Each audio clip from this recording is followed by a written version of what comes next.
siguiendo y continuando con este tema, integramos a Boris Molina. Él es abogado especialista también en seguros. Boris, tan importante porque lamentablemente ahorita estamos en un luto general, pero también para todas estas familias de los fallecidos y las familias también de las personas que resultaron heridas, hay todo un panorama legal que en estos momentos se está discutiendo, que las autoridades de gobierno han manifestado, existían o no los permisos, pero ¿qué compete en el campo de los seguros?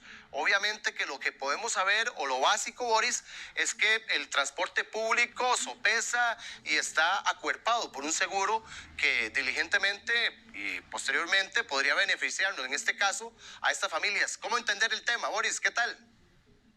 Claro, un gran abrazo, Gustavo, a la distancia. Usted, como siempre, súper acertado en sus comentarios. Ahora estaba diciendo algo vital, y es que a partir de este momento, muchas familias de estas han perdido a la cabeza de familia.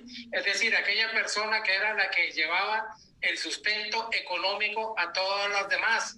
Eso quiere decir que entonces, ya aparte del luto que tienen que estar viviendo, tienen que estar sufriendo en este momento la calamidad de tener el día a día, o sea, cómo comemos, cómo nos vestimos, cómo nos transportamos, cómo van los niños a la escuela, etcétera, etcétera. Toda esa tragedia se supone que podría mitigarse un poquito si los seguros fueran más eficientes a la hora del pago. Recordemos que Costa Rica afortunadamente tiene, digamos, una base que es lo que se reconoce como el seguro obligatorio de automóviles, el SOA, que esos son 6 millones de colones en lo que se conoce como responsabilidad personal frente a terceros, es decir, para atender la emergencia médica en la parte, digamos, hospitalaria para esas personas, pero esos son solo 6 millones de colones por persona. Entonces quiere decir que va a ser muy poco, digamos, para una persona que esté muy lesionada, o básicamente nada si esta persona falleció, para que la familia, digamos, pueda resarcirse. Está lo que se llama el seguro voluntario, que es, digamos, el que la empresa toma, que en el caso de los automóviles de transporte público se les obliga también a que tengan un seguro voluntario. Lo que pasa es que no existen mínimos. Entonces, por ejemplo, en un caso como el que nos ocupa, asumamos que el máximo, por ejemplo, ahora de la mayoría de las aseguradoras está en 300 millones en forma colectiva, es decir, pueden ser 300 millones, digamos que fueran 500 en el caso particular. Si es que alguna aseguradora, porque no sabemos obviamente en este caso en particular si tenían este seguro, digamos, voluntario, que se convierte en obligatorio para el transporte público, en lo que se llaman las coberturas contra terceros, en este caso de la responsabilidad civil, y particularmente contra por daños personales o por la muerte de personas. Pero asumamos que fueran 300 o 500 millones, habría que dividirlo, por ejemplo, entre los 9 fallecidos, a sus familias, para poder resarcirlas, y el resto de las personas que resultaron lesionadas. Entonces se convertiría en el seguro en algo, digamos, relativamente poco para poder sustentar el daño real que le pueden haber provocado a estas familias, que tiene que individualizarse, es decir, se tiene que establecer cuál es el daño real y cuáles son los perjuicios que se le provocaron a cada familia en particular. Pero no hay que confundir el límite que tiene el seguro con el límite de responsabilidad, que en este caso podríamos estar hablando de una responsabilidad tanto para la empresa dueña del vehículo como para el Estado. Ayer estuvieron 2 colegas míos muy conocedores del campo del derecho penal, Javier Vargas y Juan José Acuña, explicando, digamos, la dimensión del derecho penal. Y es que aquí se podrían haber cometido básicamente 2 delitos. Uno que se conoce como homicidio culposo y el otro que se conoce como lesiones culposas. Entonces, en cualquiera de los 2 casos se da lo que se llama también la acción civil resarcitoria, que es resarcir económicamente la pérdida o las lesiones que sufrieron esas personas, o la muerte, por ejemplo, a sus familiares. Entonces, puede ser que, por ejemplo, en un eventual proceso, la condena sea por 500 millones para una sola persona y el seguro cubría solo 100.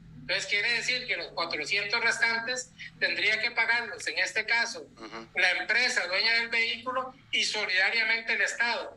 ¿Por qué decimos que el Estado? Bueno, Hay una resolución muy reciente de la Corte Interamericana de Derechos Humanos, el caso Vera Rojas contra Chile, en el que se condena, por ejemplo, a una aseguradora por por el mal servicio que le dio a un asegurado, pero se condena al Estado por la falta de fiscalización.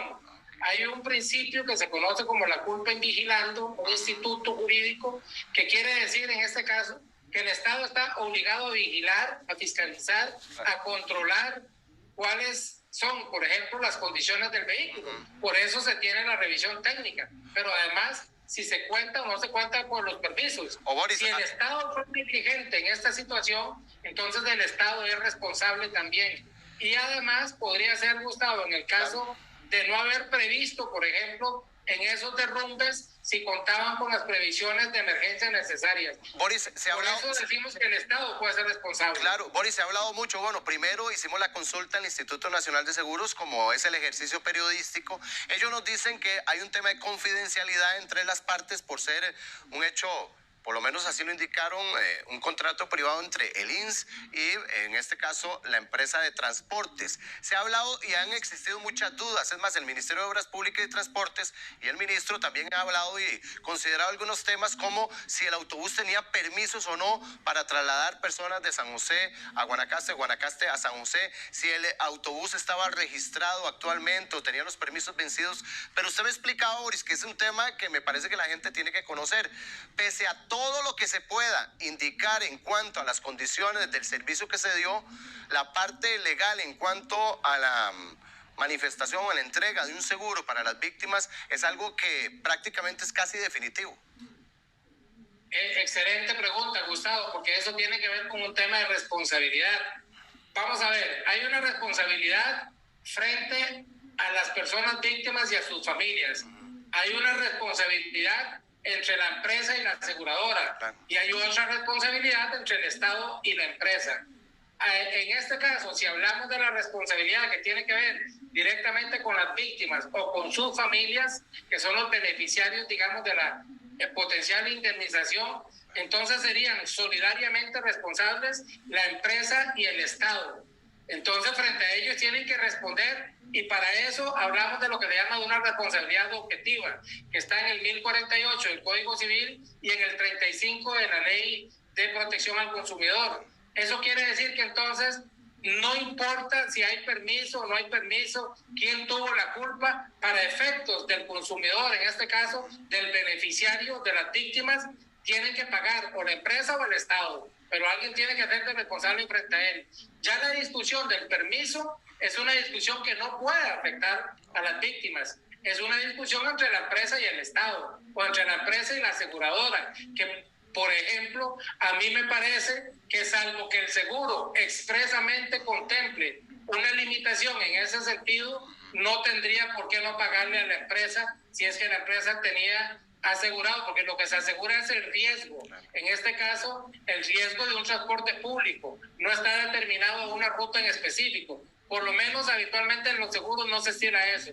Tendría particularmente que tener ese seguro, esa limitación para que no se le pague a la empresa. Pero repito, eso sería una discusión entre empresa y aseguradora. No tiene por qué afectar a las víctimas, no tiene por qué afectar a sus familias. Entonces ahí es donde yo le recomendaría a estas personas que han sido lesionadas y a las familias que no le metan gato por liebre, como dicen, ¿verdad? Porque no pueden ellos estar a expensas de lo que suceda con los permisos del autobús o los pleitos entre la aseguradora y la empresa, o que el Estado quiera quitarse el tiro también. No, ellos son las víctimas y las víctimas tienen que ser resarcidas, y repito, es muy importante esta resolución de la Corte Interamericana, caso Vera Rojas contra Chile, porque determina claramente cuál es la responsabilidad fiscalizadora que tiene el Estado frente a una empresa privada, en este caso una empresa de transporte público. Licenciado Boris Molina, especialista en seguros. Gracias, Boris. De verdad que muy interesante para que nosotros, la ciudadanía, comprendamos no solo qué va a pasar con estas familias que nos solidarizamos, sino también eventualmente en un futuro cualquiera de nosotros, Boris, usted y yo, cualquiera podemos ser víctima de lamentables hechos. Gracias, Boris. Con mucho gusto, siempre a la orden.